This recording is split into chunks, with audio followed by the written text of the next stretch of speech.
Ladies and gentlemen, today we're going to talk about the military justice system, and specifically the spectrum of punishment one may face.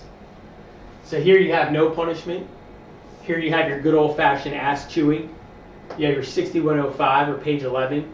That's a formal written counseling that's put in that service member's record. You have your company non-judicial punishment or NJP. You have your battalion NJP. You have your summary court-martial, your special court-martial, and your general court-martial. Now, for the most part, everything in here, including summary court-martial, for the most part, is all administrative in nature. When you get over here to the special court-martial and the general court-martial, that's where you're looking at trial. That's where you're looking at trial by members, trial by judge alone, or a guilty plea in front of the judge. Now, a conviction at special court-martial is a federal misdemeanor conviction. A conviction at general court-martial is a federal felony conviction. Now, what makes the military system unique, the military justice system versus the state and the federal system, is the person that holds that discretion on what to do with that misconduct. Now, in the military system, it's the CO. The CO holds the discretion.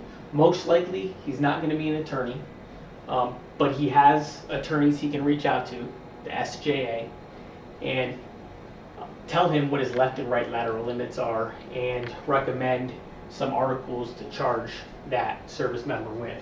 But for the most part, if it's not egregious misconduct, the CO is going to first send that Marine to battalion NJP. Now, that Marine or service member can deny NJP. Then it goes back up to the CO. Now, the CO, he's most likely going to do one of two things.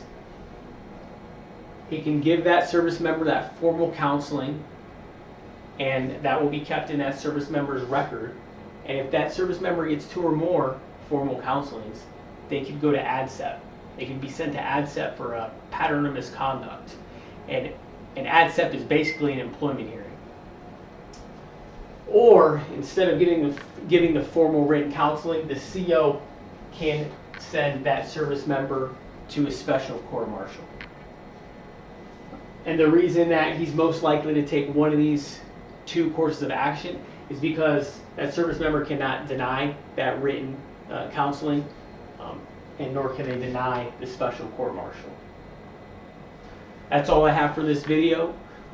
Follow us, and we'll be releasing more tips, doing a deep dive on the 6105, on the NJPs, the special and general court-martials, and also giving you tips about your rights, your right to remain silent, your right to counsel. So stay tuned and follow us. Thank you. You won't be disappointed.